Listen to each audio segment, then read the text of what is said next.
Alors Seigneur, on est au milieu de cette activité-là. On vient de finir de prendre ce repas du Seigneur. Puis on te remercie d'avoir mis des frères et des sœurs à notre service pour nous aider à en profiter. Seigneur, au milieu de toutes les activités de la vie, on veut apprendre à t'aimer et à te servir. Et j'ose dire qu'on a besoin d'aide. Et on a besoin d'aide aussi présentement pour nous concentrer à recevoir ta parole. On te prie aussi pour ton aide, pour que Serge puisse la proclamer avec beaucoup d'assurance. Bénis ton nom au milieu de nous, Seigneur, qu'on t'adore par nos vies. Amen. Merci, Daniel.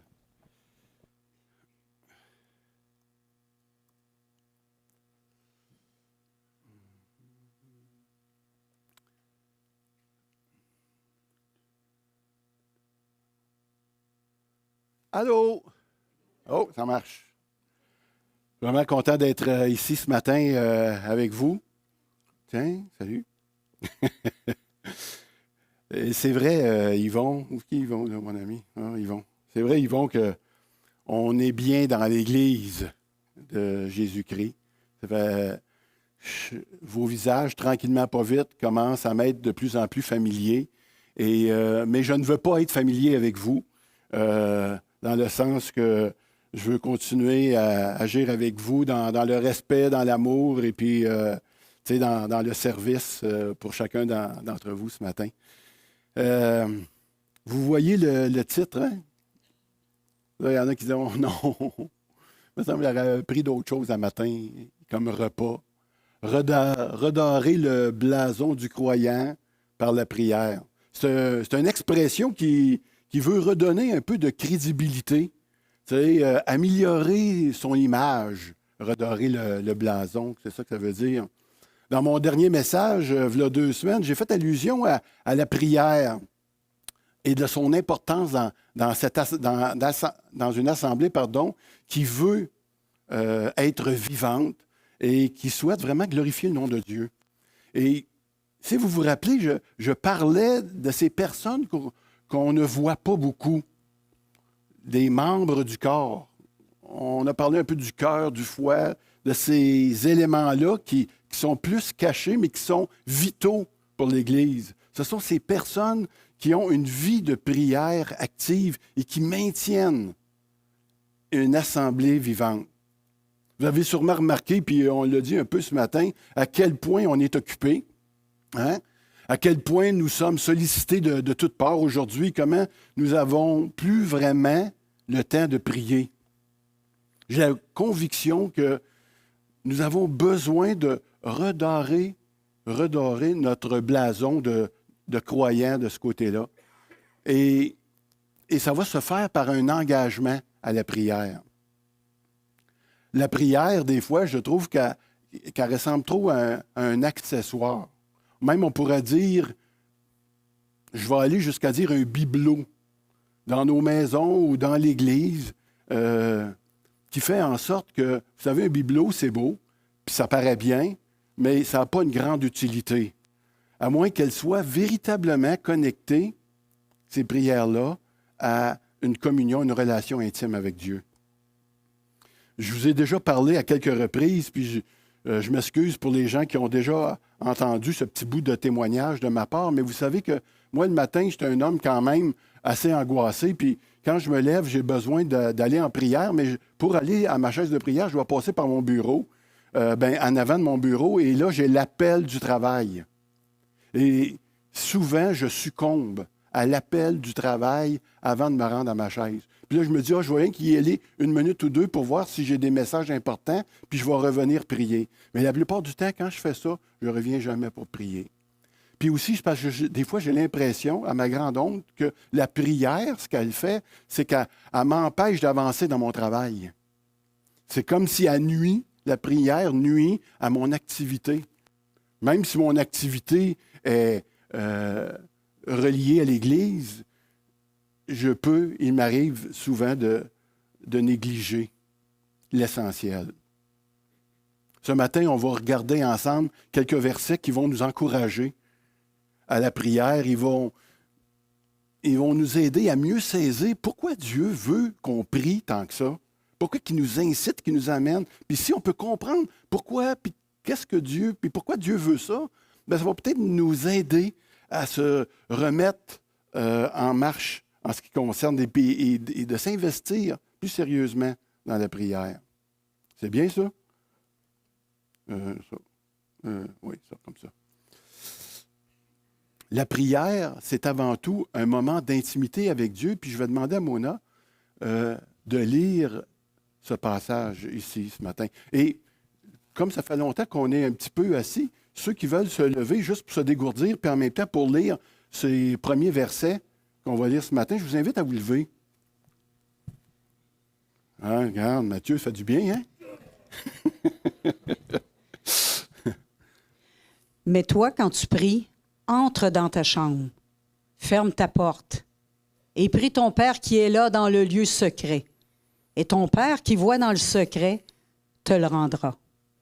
En priant, ne multiplie pas les paroles comme les membres des autres peuples. Ils s'imaginent en effet qu'à force de paroles, ils seront exaucés.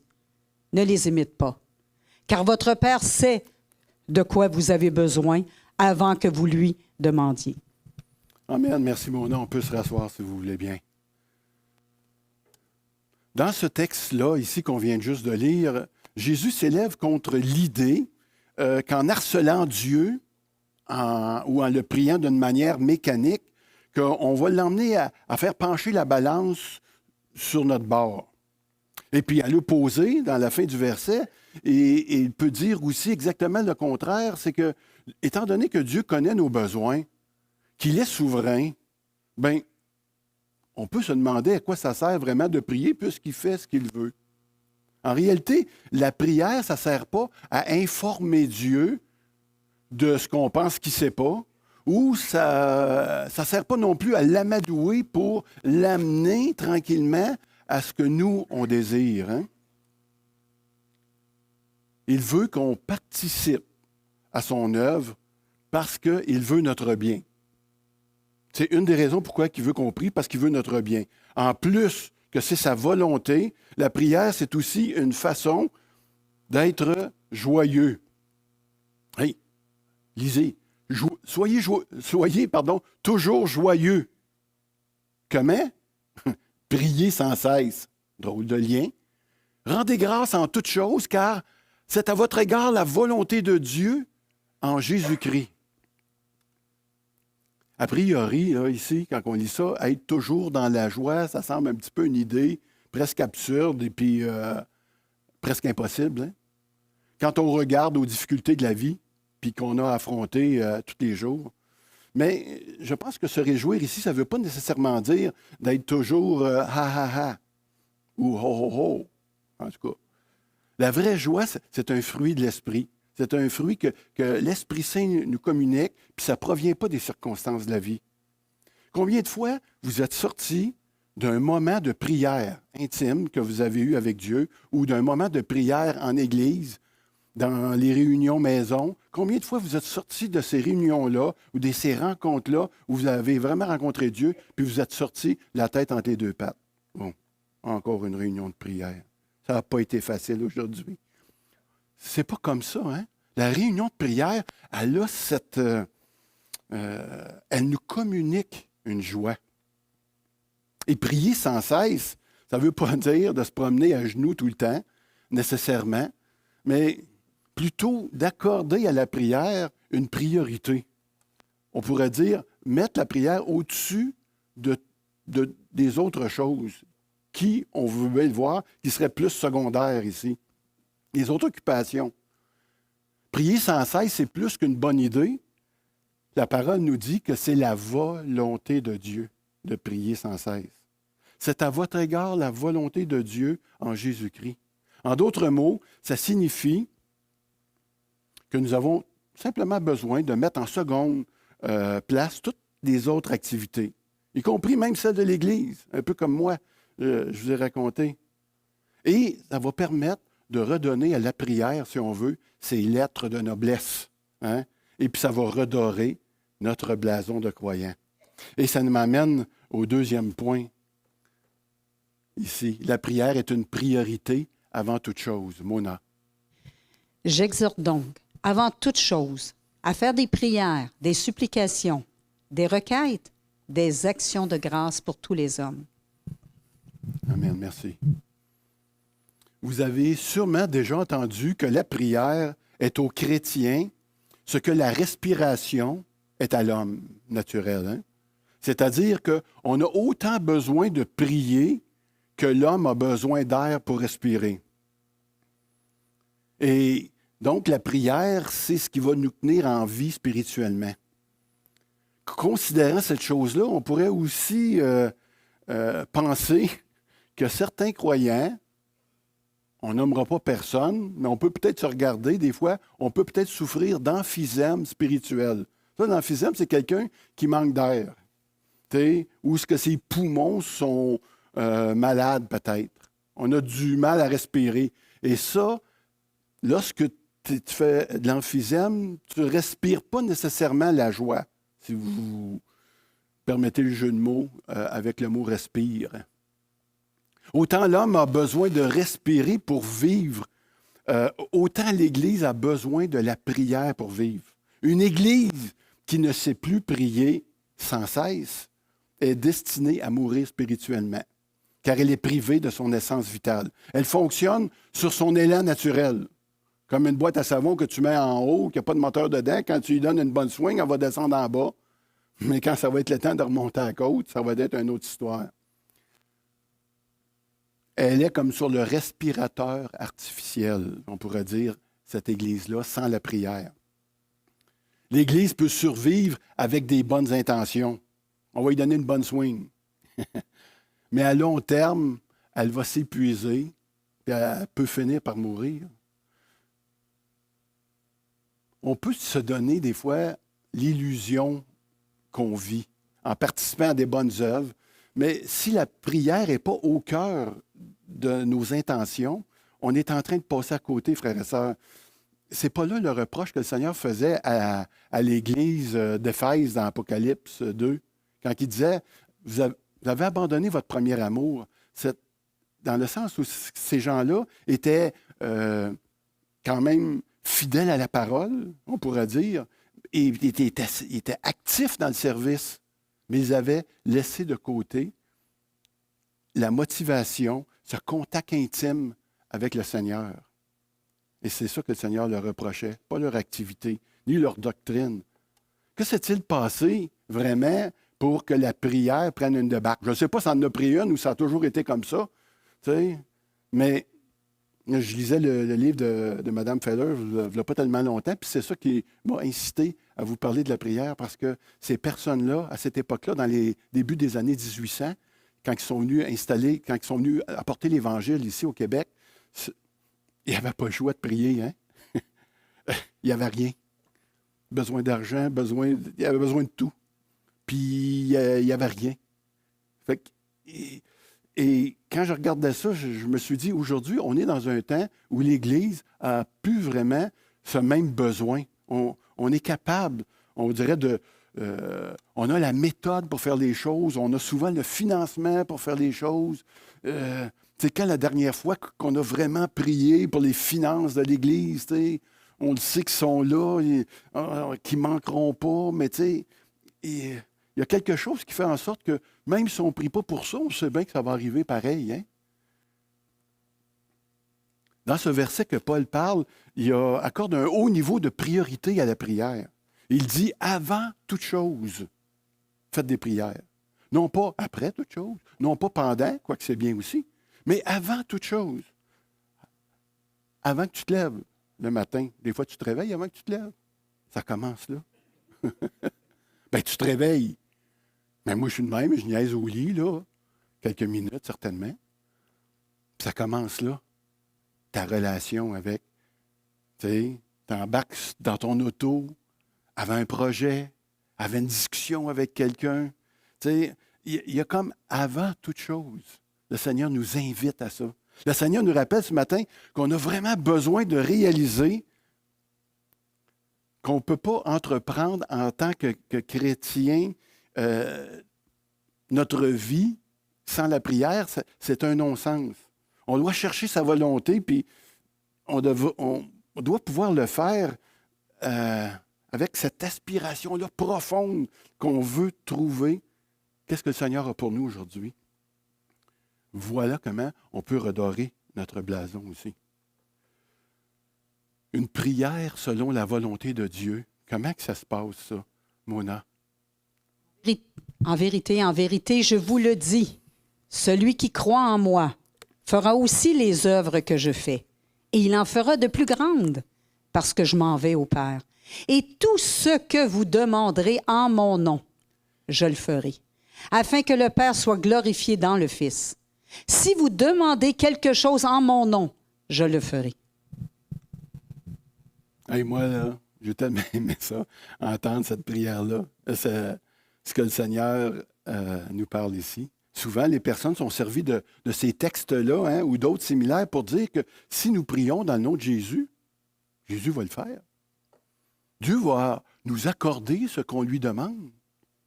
Souvent, c'est comme ça que ce texte-là a été interprété comme un engagement de Dieu à répondre à nos demandes. Il l'a dit même 2 fois dans le même verset, dans ce court chapitre ici.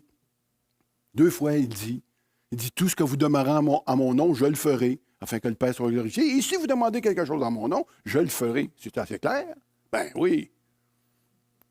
Au début de ma vie chrétienne, je croyais que le Seigneur allait m'utiliser pour faire des grandes choses. Je ne sais pas si ça vous est déjà arrivé au début de votre vie chrétienne.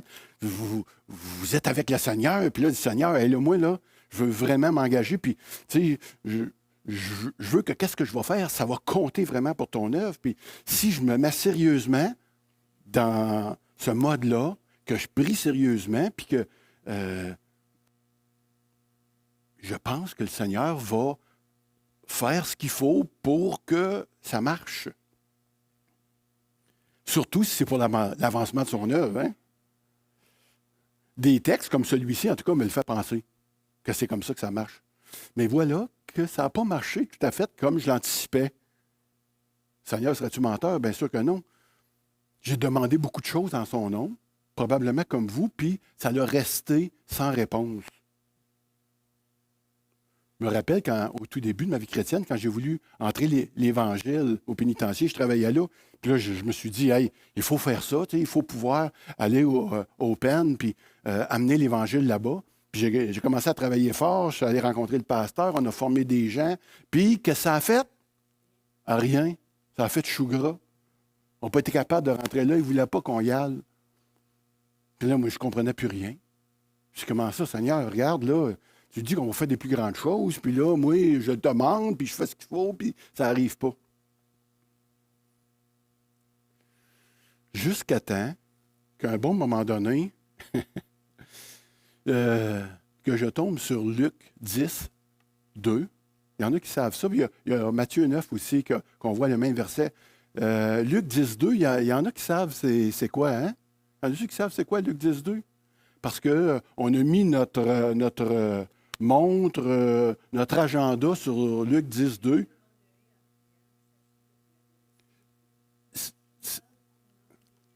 C'est le... Oui, exactement, merci. Merci, c'est une chance, là, parce que là, ça aurait eu l'air de quoi, tu sais. Ça n'aurait pas d'allure. Il dit à ses disciples, la moisson est grande, mais il y a peu d'ouvriers. Priez donc le maître de la moisson d'envoyer des ouvriers dans sa moisson. Et là, pourquoi Jésus demande à ses disciples d'envoyer des ouvriers dans la moisson quand il sait c'est qui les ouvriers? C'est eux autres, puis il lui demande de prier parce que dans Matthieu 28, il va finalement les envoyer. Puis là, eux autres, mais là, Jésus, il sait. Pourquoi qu'il ne le fait pas? Pourquoi il a tellement besoin de mes faibles prières pour que ça marche? Il me semble que...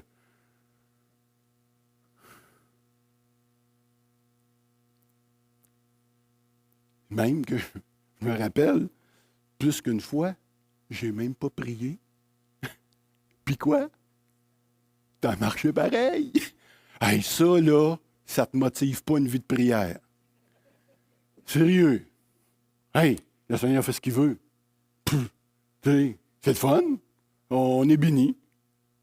qu'est-ce que cette histoire peut bien nous apprendre de la prière, sur la prière? Elle nous apprend à prier pour que la volonté de Dieu s'accomplisse selon son plan révélé. C'est pour ça que Dieu veut qu'on prie, mais son plan révélé. Mais alors, pourquoi prier si nous savons déjà que Dieu va accomplir ce pourquoi il nous demande de prier?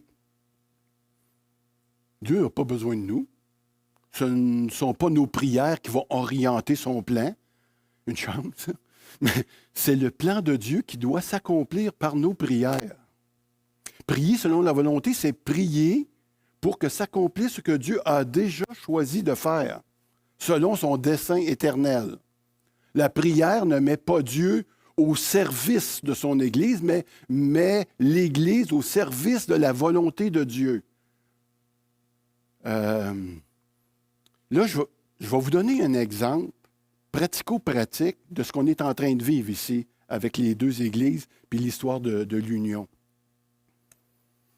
En passant, j'aime ça qu'on parle de l'union plutôt que de fusion, parce que l'union, pour moi, ça parle du couple, de l'union dans un couple entre deux personnes avant de s'engager. Qu'est-ce qu'ils vont faire? Ils vont d'abord s'assurer qu'ils s'aiment. Bon, est-ce qu'on s'aime? Alors, tout le monde aura répondu en cœur oui, mais tu sais, il y en a peut-être une couple qui ne sont pas sûrs encore, qui aiment tout le monde, mais c'est correct, ça fait partie du cheminement. Par la suite, on va éprouver un petit peu nos points de vue. Tu sais, comme on va évaluer, puis jusqu'à où qu'on est compatibles ensemble, jusqu'à où que nos doctrines fonctionnent. Parce que si les doctrines ne fonctionnent pas, ça risque de cogner.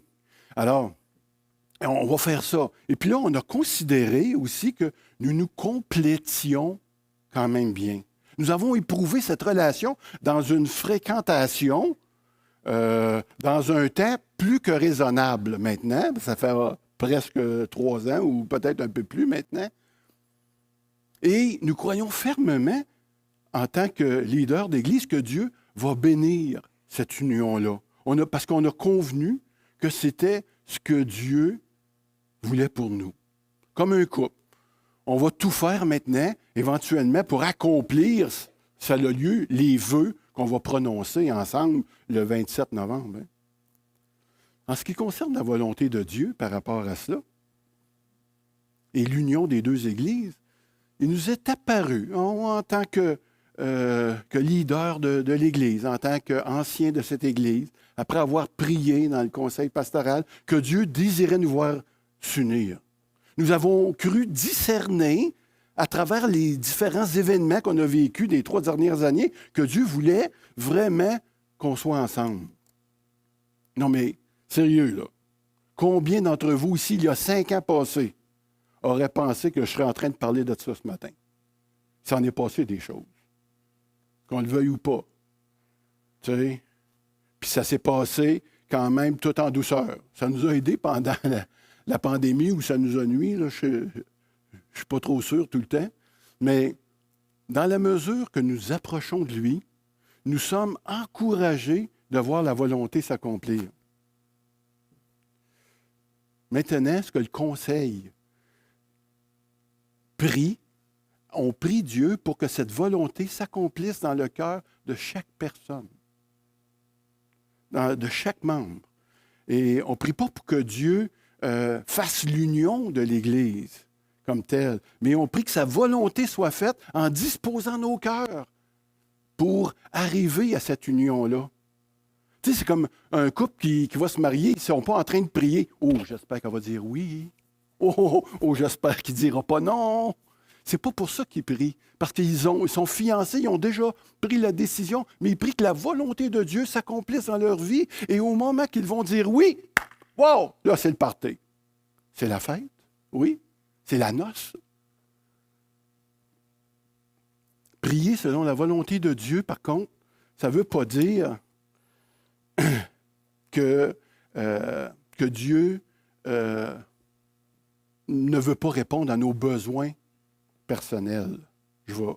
Et on va aller ici, dans un autre texte, une prière pour faire connaître nos besoins. Mona.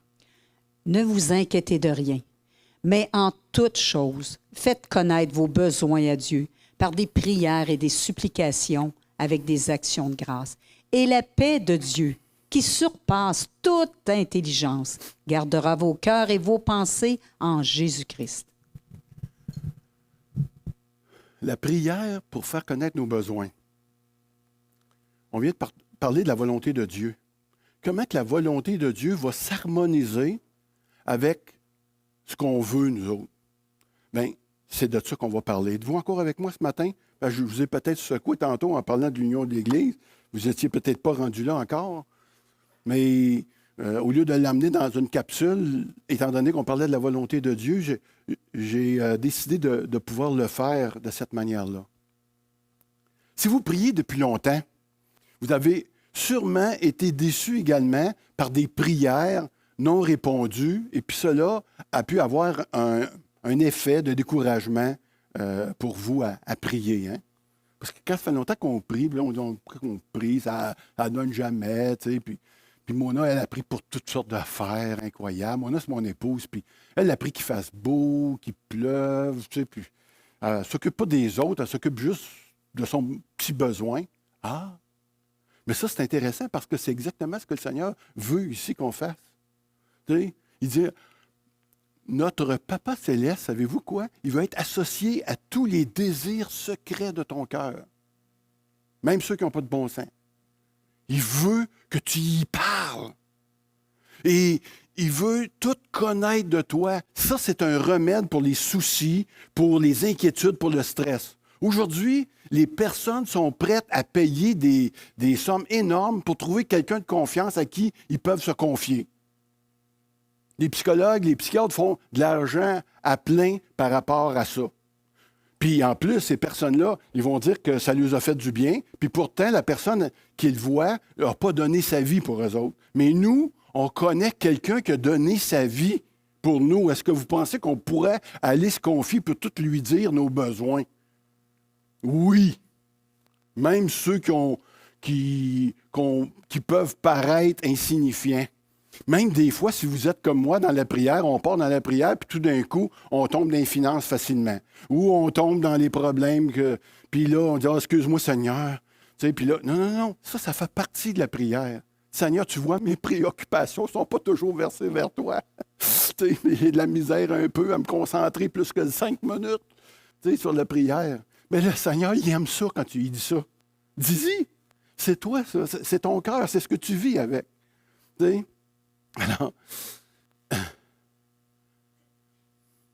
vous savez, lorsque nos enfants ont quitté le nid familial, mon épouse, elle voulait tout savoir de ce qui se passait avec eux autres. Elle était contente de savoir s'ils s'étaient acheté des vêtements, puis comment ça se passait au travail, puis elle voulait savoir qu'est-ce qu'ils faisaient de leur soirée, puis elle était peut-être bien fatigante, là, je ne sais pas. Mais moi, je ne posais pas autant de questions, mais je comprenais ce qu'elle faisait. Parce qu'elle, elle voulait maintenir ce lien-là avec les enfants. Et puis,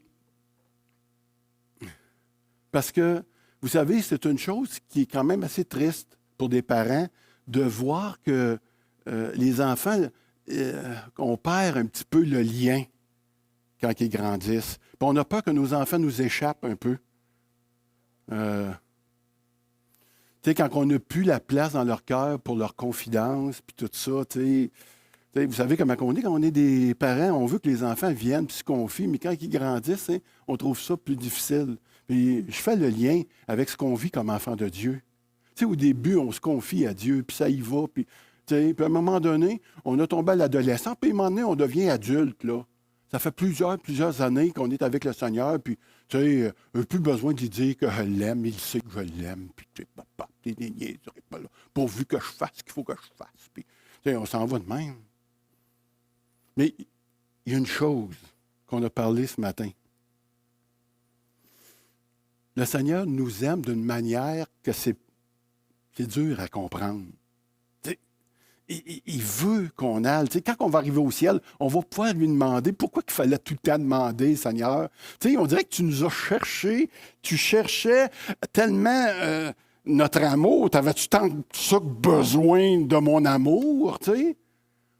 Jusqu'où l'intimité avec toi pour une personne, tous mes fardeaux, il les veut.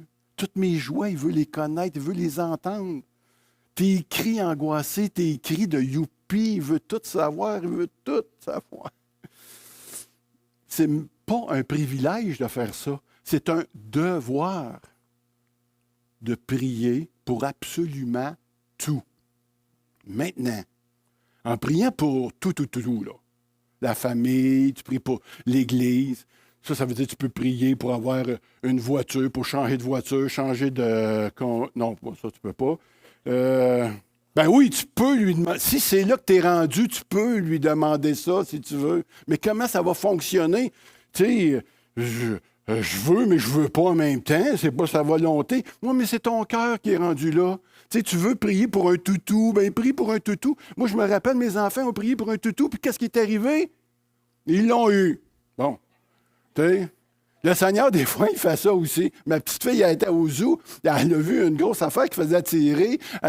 Puis là, elle, dans sa tête, c'est assuré que c'était pour elle. Elle croit que le Seigneur l'aime. Es-tu un peu, jeune, tu sais? Ben, elle l'a eu. Tu sais, le Seigneur, on ne le sait pas, tu sais, ce qu'il fait. Mais il y a une affaire. La cause de nos pires ennuis quand on vieillit avec Dieu, c'est souvent qu'on se retrouve esclave, je vais dire, de notre volonté propre. On veut tellement les affaires, tu sais, et on pense que la prière va aider Dieu à changer son idée, au cas qu'il n'y ait pas la même que nous autres. C'est un petit peu comme ça qu'on voit les choses. Mais la parole nous dit ici qu'il va nous emmener à partager le cœur et la pensée de Jésus-Christ. Quand on va prier, ce que ça va faire, en disant tous nos besoins, c'est que le Seigneur, lui, va nous emmener tranquillement à changer notre regard. Et il fait ça. Bien, j'ai un bel exemple pour vous autres. Vous savez que moi et mon oncle, on conduit un petit cube. Belle voiture. Chic. Tu sais, cube. Comme la Jérusalem céleste. En tout cas. Et puis, mais la première fois que j'ai vu ce cube, puis que Mona a posé les regards dessus, elle a dit « Oh, Serge, as-tu vu la belle voiture? » Dans tes rêves, mon amour. Jamais que je vais acheter ça. Mais quand ça fait longtemps que tu connais la personne, qu'est-ce qui se passe? Puis c'est ça que j'essaie d'expliquer à bien du monde, c'est que, puis à n'importe qui veut bien l'entendre, c'est qu'on dirait que à la force d'être avec, puis j'ai fini par voir ce qu'elle voit. J'ai fini par voir ce qu'elle voit. Et ça, c'est l'amour. Ça, c'est le lien. Ça, c'est l'intimité. Puis tout d'un coup, je me suis mis à la trouver belle. Pas normal. Tellement je me rappelle qu'une femme de l'Église que je nommerai pas, qui est Ghislaine, la femme du pasteur, elle m'a dit, Serge, c'est correct que tu l'aies acheté, mais parque pas ça devant l'Église, là. Tu sais? Mais elle n'avait pas encore vu dans mes yeux toute l'affaire. Puis c'est comme ça que Dieu travaille dans nos cœurs. Je ne sais pas si vous pouvez vous imaginer. La prière, c'est un peu comme un renoncement à soi-même. Dans le sens où on a besoin d'être délivré de notre point de vue. Délivré de notre point de vue, il y a un mot en grec qui dans la Bible qui dit métanoïa. Ça veut dire la repentance. Ça veut dire que quand on va dans la prière, on va toujours être dans un état à chaque jour de repentance. Parce que notre idée, notre volonté, c'est ça qui nuit souvent à celle de Dieu. Puis Dieu veut nous emmener tranquillement à sa volonté. Tu veux... je racontais cette semaine à quelqu'un qui disait, pas à quelqu'un, mais d'une histoire que j'avais déjà entendue, que quelqu'un voulait il voulait prier pour avoir une télévision. La personne a dit, ben oui, mais tu peux prier pour avoir une télévision. Oui, mais c'est charnette. Oui, mais c'est tout ça qui est ton cœur? Je dis, oui, c'est ça qui est mon cœur. Bon, ben prie pour avoir une télévision. Donc là, la personne prie pour avoir une télévision. Puis quand on l'a revu un petit peu plus tard, on a dit, puis, as-tu une belle télévision? Il dit, non, je ne me suis pas acheté de télévision. Tu dis, comment ça? Il dit, le Seigneur m'a envoyé un ami parce que dans le fond, mon vrai besoin, c'était que je m'ennuyais, j'étais tout seul, puis je ne savais pas quoi faire dans mes journées, mais là, maintenant, j'ai un ami avec qui partager. le Seigneur, ce qu'il fait, il transforme, il ramène sa volonté. Il nous entend, il nous écoute, il est avec nous autres. On n'a pas à analyser nos prières avant de lui soumettre. OK, j'avais d'autres choses, mais là, je me suis trop étiré. Fait que là, on va aller dans une prière qui va être encourageante à prier ici. Mona. Jésus leur dit une parabole pour montrer qu'ils devaient toujours prier sans se décourager. Il dit, « Il y avait dans une ville un juge qui ne craignait pas Dieu, puis qui n'avait pas d'égard pour personne. Il y avait aussi dans cette même ville une veuve qui venait lui dire, « Rends-moi justice contre ma partie adverse. » Pendant longtemps, il refusa. Mais ensuite, il se dit, « Même si je crains pas Dieu, puis j'ai pas d'égard à personne, puisque cette veuve me fatigue, je vais lui rendre justice afin qu'elle vienne plus sans cesse me déranger. » Le Seigneur ajouta, « Écoutez ce que dit le juge injuste. Et Dieu ne fera-t-il pas justice à ceux qu'il a choisis et qui crient à lui jour et nuit? Les fera-t-il attendre? Je vous le dis, il leur fera rapidement justice. Mais quand le Fils de l'homme viendra, trouvera-t-il la foi sur la terre? » Bon. Là, je vous ai parlé qu'on ne peut pas achaler Dieu. Bon. Puis là, ici, ça nous dit qu'il faut l'achaler. Fait que là, il faudrait bien savoir comment ça se passe, là. Et c'est sûr que quand on regarde le texte comme ça, on dirait bien qu'il faut l'achaler pour obtenir ce qu'on veut. Parce que le Seigneur, il l'a dit, là, même pour une chose injuste, là, imagine-toi, moi, comment je vous aime, comment je ne vous donnerai pas ce que vous désirez. Donc, a priori, ça semble un petit peu contradictoire. Mais ce matin, on a vu que ça ne fonctionne pas comme ça. On ne veut pas amener Dieu à notre volonté, à moins que notre volonté soit comme la sienne. Alors, si on se situe dans le texte, dans le contexte de ce texte ici, très particulièrement, ça parle de quoi? On le voit aussi, lorsque le Seigneur va revenir, trouvera-t-il de la foi sur la terre? Ça parle explicitement de son retour. Puis il dit ça, là, mon retour, prier pour ça, ça vaut la peine. Ben oui, mais Seigneur, on le sait que tu vas revenir, pourquoi tu veux qu'on prie pour ça? Ben pour les mêmes choses que je t'ai dit tantôt. Il faut que tu pries, puis là, tu vas voir que ça va te faire. Si le Seigneur nous dit de prier pour son retour, qu'est-ce qu'il faut faire? Prier pour son retour. Garder l'espérance de son retour. Restez encore avec moi pendant 2-3 minutes. On y arrive. Le texte qu'on vient juste de lire, ça, c'est chapitre 18, ça commence au chapitre 17, à peu près, au verset 22, où le Seigneur ne veut pas que ses disciples se découragent en attendant son retour. En fait, Jésus, il sait bien que après qu'il va être parti, que ça va prendre un bon bout de temps. Il ne dit pas le temps, mais on le sait que ça va être pas mal long, puis là, ça fait déjà une couple de 1000 ans. Puis il n'est toujours pas revenu, mais il dit priez pour ça, pour que s'accomplisse sa deuxième venue. Ça ne veut pas dire que si on prie pour ça, il va revenir plus vite. Ça ne veut pas dire que si on ne prie pas, qu'il va revenir plus tard. Ça veut juste dire qu'il faut prier pour ça. Pourquoi prier pour le retour du Seigneur? Vous pouvez vous imaginer un peu pourquoi, peut-être? Premièrement, ça donne une espèce de réconfort. Puis on se rappelle que Jésus va revenir, puis ça nous fait aimer son avènement. Surtout si ça va mal dans la vie. Oh, Seigneur, reviens. Puis ça va favoriser aussi notre sanctification. Le Seigneur, il sait, c'est pour ça qu'il veut qu'on prie. Si tu sais que le Seigneur revient demain matin, manière de dire, d'après moi, tu vas passer une belle journée aujourd'hui. Il y a peut-être des péchés qui vont prendre le bord. Il y a peut-être des choses qui vont changer dans ta vie. Puis en plus, on s'encourage dans l'exercice de ce qu'on est en train de faire. Le travail n'est pas vain dans le Seigneur, dans 1 Corinthiens 15. Et puis en plus, ça nous encourage beaucoup à l'évangélisation parce qu'on sait que le Seigneur revient. puis on veut, puis on est excité de voir revenir, mais en même temps, on le remercie de sa patience, parce que pendant ce temps-là, c'est une autre journée de grâce qu'il donne à l'humanité pour qu'on puisse leur témoigner son amour.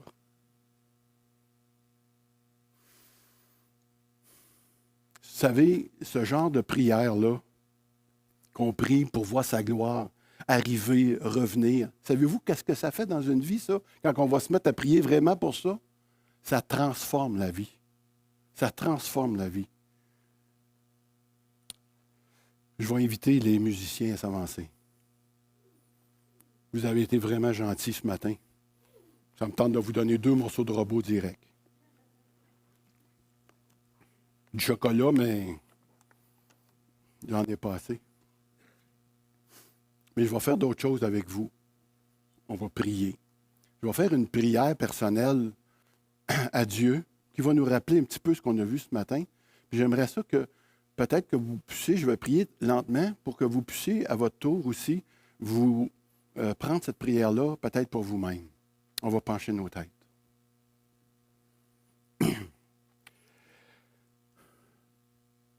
Seigneur, j'ai vu ce matin que tu m'encourages vraiment à bâtir un lien intime dans la prière avec toi. Parce que tu sais que cela me communique un bien-être puis une joie. J'aimerais que tu pardonnes ma tendance, par contre, à faire passer les choses secondaires en avant de toi, comme ça m'arrive trop souvent. Tu m'as sensibilisé ce matin aussi à redorer mon blason de croyant en considérant de mettre la prière en priorité avant toute chose. Je ne veux pas vivre sur un respirateur artificiel, mais je veux être connecté directement à ton cœur, à ta volonté pour ma vie. C'est quoi que tu veux, Seigneur? Concernant la prière selon ta volonté, tu sais à quel point c'est un combat de renoncer à moi-même. Et je me repens, Seigneur, ce matin, de vouloir faire les choses à ma manière.